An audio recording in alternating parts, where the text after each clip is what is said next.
The Wise Old Owl and the Power of Silence.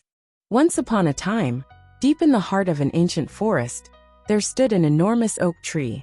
This tree was the tallest and oldest of all, its branches stretching high into the sky like the arms of a wise guardian watching over the woodland creatures. At the very top of this mighty oak lived an owl, an old, wise, and mysterious creature named Orlin. Orlin had lived for over 100 years, witnessing countless seasons change, animals come and go, and secrets unfold beneath the thick canopy of the forest. He never spoke more than necessary, for he believed in the power of silence. The creatures of the forest regarded him with deep respect, for Orlin was known to have the answers to the most puzzling mysteries. Many had tried to uncover the secret behind his wisdom, but he merely chuckled whenever they asked. "Silence holds more answers than words," he would say, before closing his glowing amber eyes and disappearing into the shadows of his tree. One day, the peace of the forest was disturbed by a peculiar event. The river that flowed through the woodland had begun to dry up, leaving animals desperate for water. The birds could no longer find enough fish, the deer struggled to quench their thirst, and even the mighty bear seemed uneasy. Rumors spread quickly. Some believed a greedy troll living in the caves upstream had blocked the water's path. Others feared that a terrible curse had fallen upon the forest. Many turned to Orlin for answers, but the old owl simply blinked and remained silent. This only deepened the mystery. Determined to solve the problem, 3 young animals, a fox named Felix, a squirrel named Sarah, and a rabbit named Remy, decided to embark on a journey to find the truth. They believed that if they could impress Orlin with their discovery, he might finally share his greatest wisdom.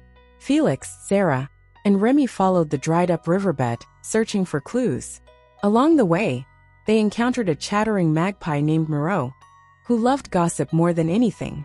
"I heard," Moreau said, his voice dripping with excitement, "that a monstrous creature has built a dam to trap all the water for itself." Felix's ears twitched. "A monster?" Sarah tilted her head. "Have you seen it, Moreau?" "Well, not exactly," Moreau admitted. "But the bats told me, and the bats are never wrong."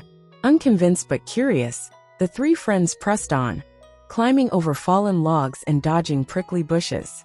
They reached the heart of the forest, where they met a sleepy old tortoise named Tobin. Tobin was resting near the parched ground when they approached him. "The river is vanishing," Remy explained. "Do you know why?" Tobin yawned. "Perhaps the water simply decided to leave," he said lazily. "Or maybe someone frightened it away." Felix frowned. "Water doesn't just leave, Tobin. It flows."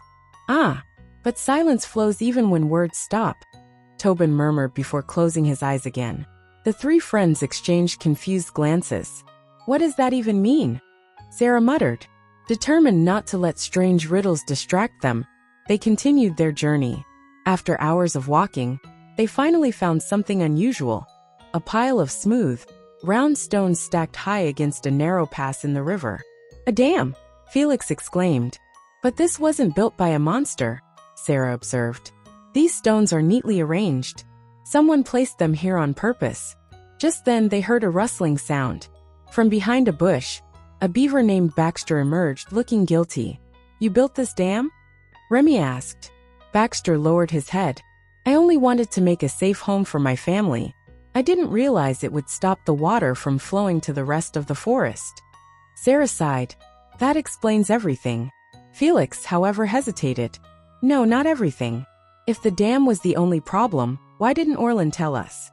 A hush fell over them. Baxter looked nervous. "The owl knew." "Orlin always knows," Remy said. "But he chose to stay silent." Curious and slightly unsettled, they decided to dismantle the dam. The moment they removed the final stone, water gushed through with a powerful rush, flooding back into the dry riverbed. The problem was solved. But one mystery remained. Why had Orlin stayed silent when he must have known all along? That evening, the 3 friends returned to Orlin's mighty oak tree. They stood at the base of the towering giant and called out. The old owl, perched high above, slowly opened his golden eyes and gazed down at them. "We found the dam," Felix said.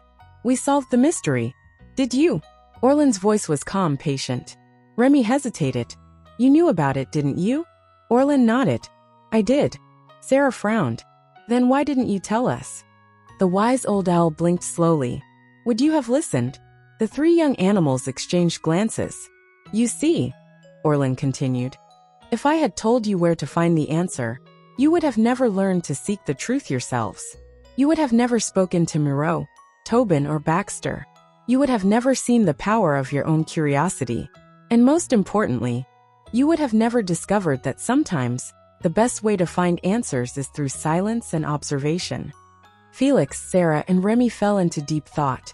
The journey had been challenging, but in the end, they had uncovered more than just the mystery of the river. They had learned the value of patience, curiosity, and the wisdom of silence. Orlin gave a final, knowing look before closing his eyes once more. Remember this lesson well, he murmured, for silence holds more wisdom than words ever will. And with that, the wise old owl returned to the stillness of the night, leaving the young animals forever changed by the power of silence.